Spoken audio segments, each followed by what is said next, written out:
Have you started a weight loss journey only to find yourself overeating and self-sabotaging? Or maybe you were making awesome progress and then somehow you found yourself off of your plan, regaining the weight that you'd already lost, that you'd worked so hard to lose. So, I want to share with you today a training that I did a little while back. I recorded this teaching for a course I created a few years ago. And it always makes me cringe going back and watching things I've created in the past. I hope I've come a little ways since then.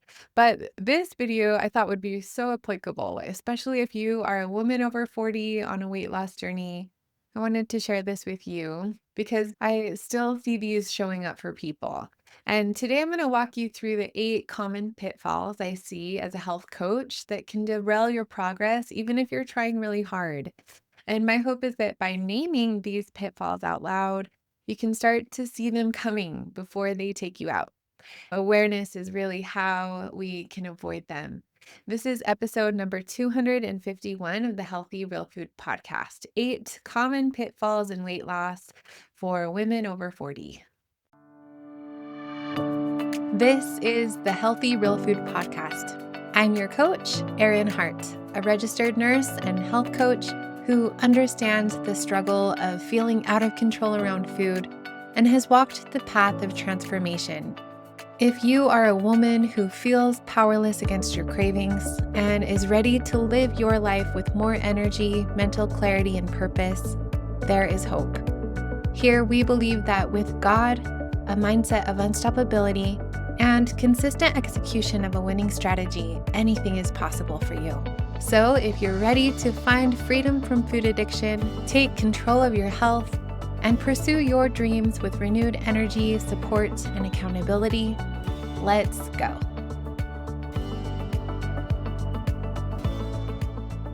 Now, let's talk about some common pitfalls in the weight loss phase.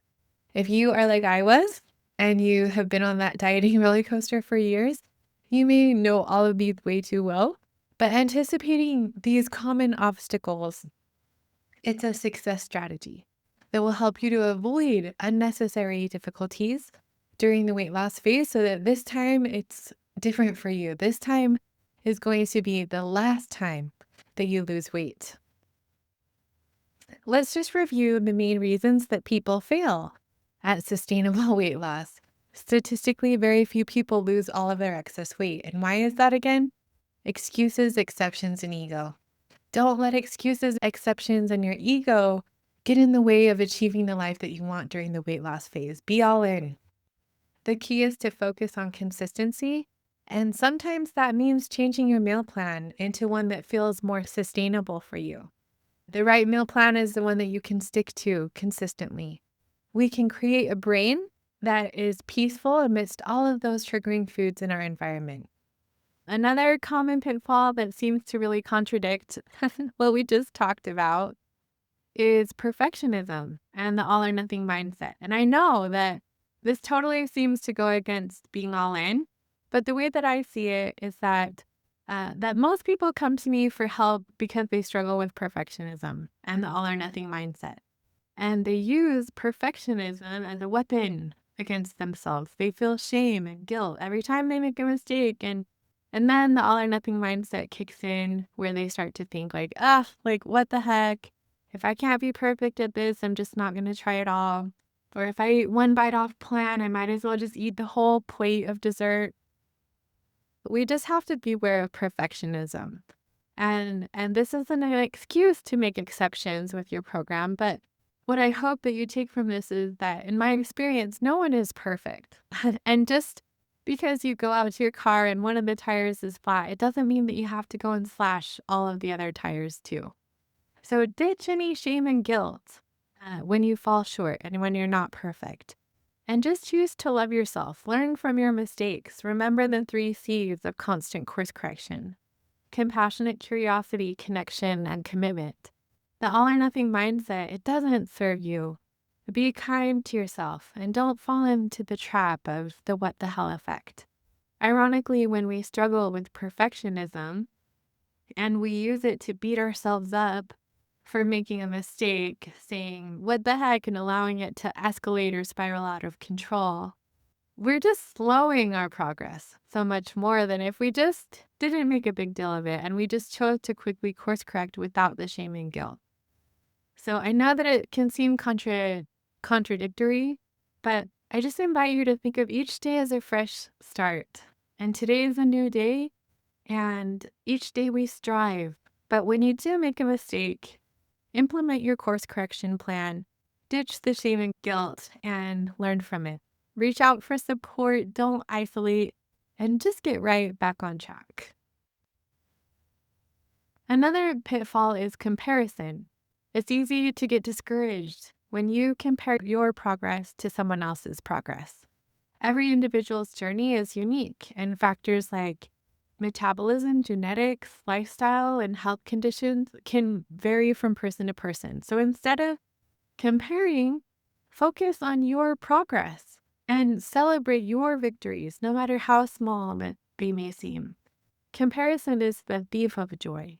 And the only person to compare yourself against is yourself from 6 months ago or from a year ago.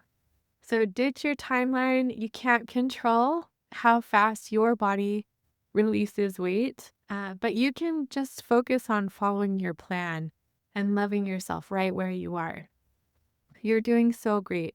Practice the thought inventory and replace those negative self-limiting thoughts with empowering ones.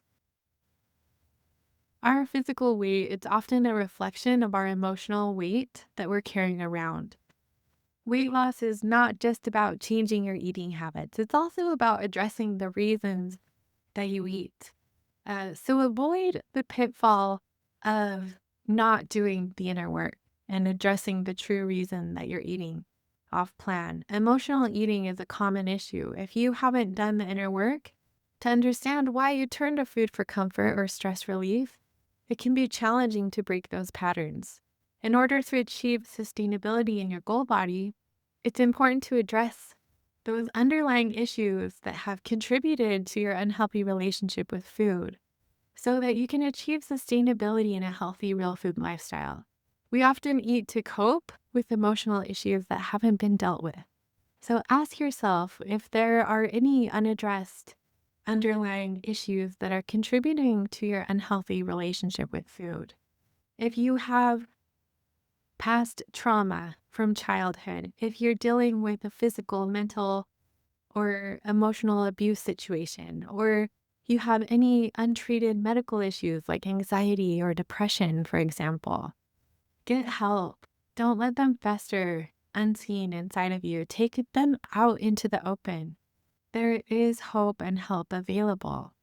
And changing your eating behavior, it's not going to address those deep wounds. Seek support from your primary care doctor or a licensed therapist if needed to work through those emotional connections to food so that you can heal from the inside out. One of the ways that our brain blocks us from weight loss is by decreasing our metabolic demand and by moving less, becoming a slug. As you lose weight, it's really normal to feel tired, and it's very important to rest. But if you find yourself becoming a slug, recognize that that is a way that your brain is trying to block you from weight loss. Your brain is trying to make you use less energy. The brain freaks out if there's an extended caloric deficit, and it makes adjustments by slowing down your metabolism. Leptin and ghrelin hormones make adjustments so that we're hungrier and we eat more. And one of the other things that our brain does is it makes us move less so that we're using less energy, requiring less energy. So NEAT, NEAT, is an acronym that stands for non-exercise activity thermogenesis. Non-exercise activity is one way that your body expends energy. We also expend energy when we sleep, when we eat, when we exercise, and everything else that expends energy is NEAT. NEAT, non-exercise activity thermogenesis. They say that exercise, like at the gym or something, it really only makes up 4% of your energy expenditure.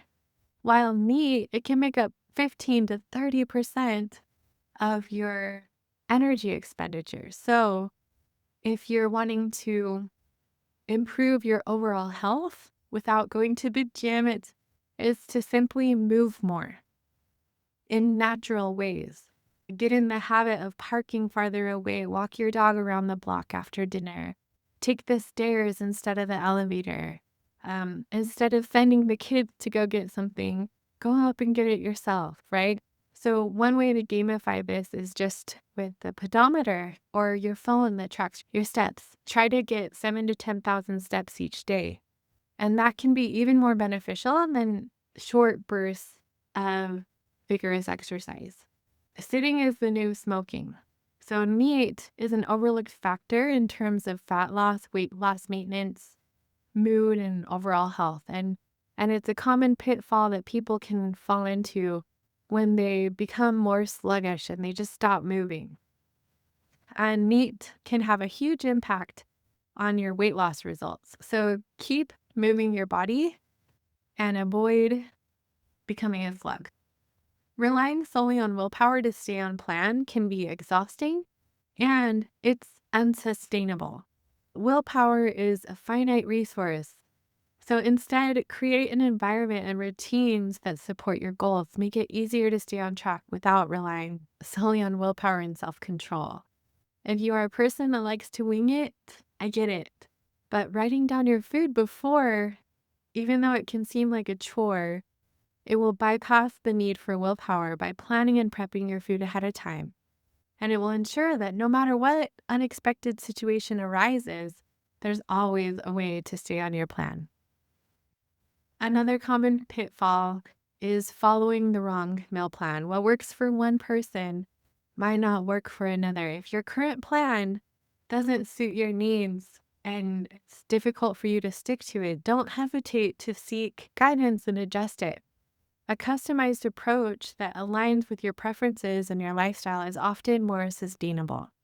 The right meal plan is the one that you can stick to, and if you find yourself going off plan often, you may experience faster results by just adding in a little bit of food to your meal plan so that you can be more consistent with it. At the same time, it's also a pitfall to tinker with your meal plan and to be constantly changing it. Get support around creating an appropriate plan suited to your goals and then stick to it. One additional pitfall to avoid is prioritizing the needs of others above your own, to the point of neglecting your own self-care. Try not to care so much about what other people think. It's okay to disappoint others, and it's okay if people think that you're different. The truth is that people truly don't really care as much as we think that they do, and they don't think about us as much as we think that they think about us. So if they do, well, that's about them and it's not about you. So make sure that your actions are in line with your values and that you love yourself first. People pleasing will sabotage your health transformation. Also, while it is admirable to support others, it's equally, if not more important, to care for yourself. It's common to want to put your needs last on the to-do list, but it's important for us to change the narrative that self-care is selfish. When you prioritize your self-care above others' needs during the year of you will have more strength and energy to care for others for the rest of your life. You have needs too, and I invite you to prioritize your needs above those of your family members and other obligations. Address unhealthy codependent relationships and create healthy boundaries with your time and energy. I'm sure that there are a lot more pitfalls that could potentially derail you, and I'm not wanting to discourage you by bringing these to light, but awareness of potential obstacles is how we can avoid them. So an exercise that James Clear teaches is the failure premortem exercise. Imagine that it's 1 year from now and that you failed. Imagine that you failed to achieve your most important goal this year. Write the story of how it happened. What can cause you to fail? And how will you avoid making that mistake this year. Now imagine that you do achieve your goal this year. How will that feel? How will your life be different than it was before you started? Go back and revisit that vision of where you're going and that compelling future. It may seem impossible, but it's not. You can do this. Arming yourself with knowledge and learning from your past experience and from the experience of others will make this year different than all of the other attempts at weight loss. You know more now than you knew the last time you attempted weight loss, and that's why this time is different. This will be the last time that you lose weight. The success path is sometimes a bumpy road, but enjoy the journey with all of its ups and downs, and keep moving forward despite any challenges or setbacks that you face. With consistency, time, and patience, you will achieve your goal body and lose not just some, but all of your excess weight. Wash, rinse, repeat, and just follow the plan. Thanks for listening today. If you enjoyed this podcast, you're going to love my coaching program. If you're struggling and want to lose weight for the last time, I can help you. Just imagine living in your goal body and having peace with food. Your success is guaranteed. To learn more about how to get support, guidance, and accountability so you can find peace with food, achieve your goal body this year, and have more energy, visit www.healthyrealfood.com. While you're there, click the link to my schedule for a free one-to-one coaching call so we can get you started on your success path. You have the power to create the life that you want. This is the year of you. I'm cheering you on. Now go win the day. You got this.